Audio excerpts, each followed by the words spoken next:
selamat bergabung kembali di Media Adventure Indonesia di channel Candu Adrenalin. Bersama saya Asep Muhammad Jamaldin, dalam beberapa menit ke depan kita akan membahas olahraga ekstrim yang ada di dunia.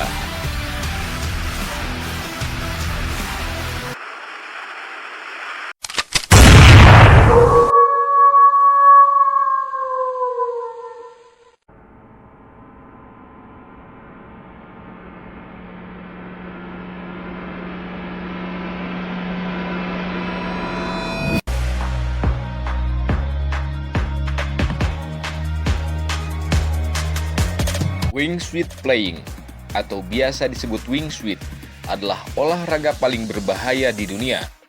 Mungkin terdengar sangat asing di telinga orang Indonesia. Olahraga paling ekstrim ini diadaptasi dari hewan sugar glider yang mengandalkan tekanan angin untuk bisa melesat terbang. Dan olahraga ini merupakan pengembangan dari terjun payung untuk bisa melakukan manuver dan berlama-lama di udara dengan membentangkan tangannya agar terus terkontrol sebelum akhirnya melepaskan parasut. Wingsuit playing pertama kali dikembangkan oleh Patrick de Gallardon di Prancis pada pertengahan tahun 1990-an dan hingga kini bahan dan pembuatannya terus berkembang.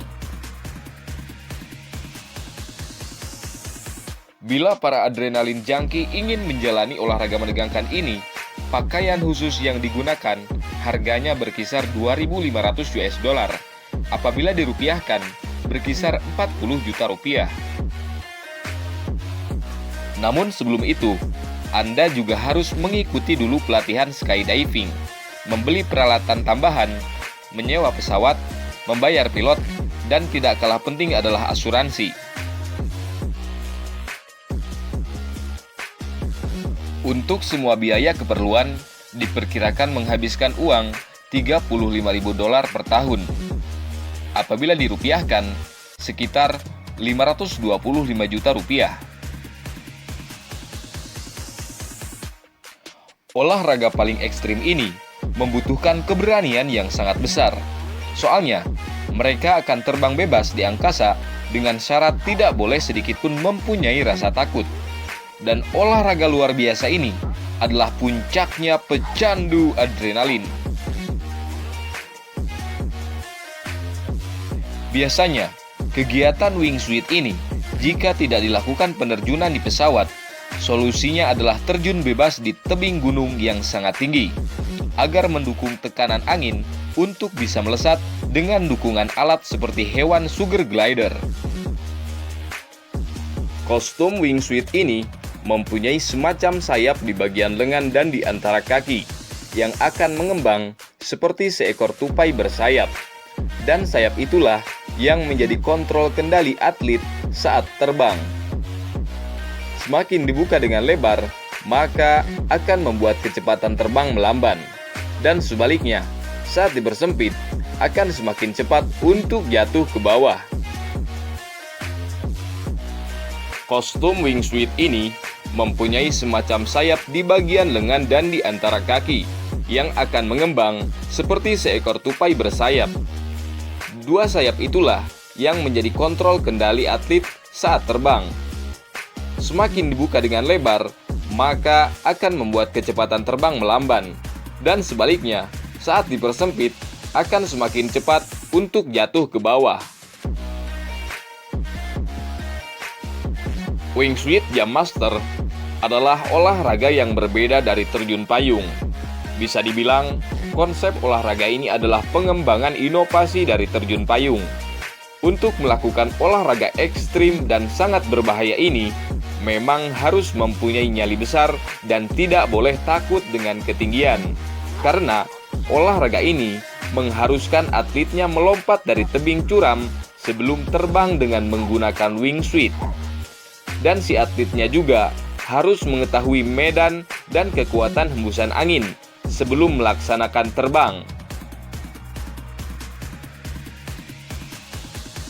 Sejarah adanya keinginan manusia terbang ini dilakukan pada 4 Februari tahun 1912 oleh seorang penjahit berusia 33 tahun, yaitu Franz Rachel, yang melompat dari Menara Eiffel untuk menguji penemuan parasut dan sayap, yang mirip dengan wingsuit modern. Dia menyesatkan para penjaga menara dengan mengatakan bahwa percobaan itu akan dilakukan dengan boneka.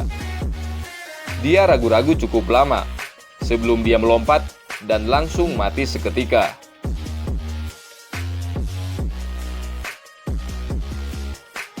Setelah beberapa kali perkembangan, dan pada akhirnya, pada tahun 1999, Jari Kuosma dari Finlandia dan Robert Pechnik dari Kroasia bekerja sama untuk membuat setelan sayap yang aman dan dapat diakses oleh semua penerjun payung. Dan di tahun yang sama, dua mitra ini mendirikan perusahaan Birdman International. Base jumping dalam bentuk modernnya telah ada setidaknya sejak tahun 1978. Tetapi, baru pada tahun 1997, Patrick de Gaillardon membuat beberapa lompatan base wingsuit pertama yang menggabungkan dua disiplin ilmu. Lompatan base wingsuit ini dimulai dengan melompat dari tebing. Dalam hitungan detik, udara mengembungkan desain pakaian itu menjadi bentuk airfoil. Wingsuit base jumping adalah olahraga yang tidak diatur. Namun untuk melakukan aktivitas dengan aman, membutuhkan jam terbang, berpengalaman skydiving, wingsuit pilot, dan base jumper. Dibutuhkan ratusan lompatan, latihan untuk mencapai keterampilan di masing-masing disiplin, sebelum mempertimbangkan wingsuit base jumping. Terlepas dari pelatihan dan regulasi, lompat base wingsuit ini tetap menjadi hobi yang berbahaya, dan kematian terjadi secara teratur. Sebuah studi University of Colorado tahun 2012 menemukan bahwa dalam lompat base wingsuit ada sekitar 1 cedera parah untuk setiap 500 lompatan yang dilakukan. Sebuah studi rinci tentang kematian wingsuit diselesaikan, terutama oleh University of Colorado, menemukan bahwa dari 180 kematian, dipelajari 97% diluncurkan dari tebing, dan 1% lainnya dari bangunan. Sebagian besar kematian ini terkait dengan penggunaan wingsuit yang salah, atau sengaja membuat kendali ke posisi turun, agar menjadi bentuk wingsuit terbang yang jauh lebih mematikan, karena dianggap kurang ekstrim bagi sang master adrenalin junkie.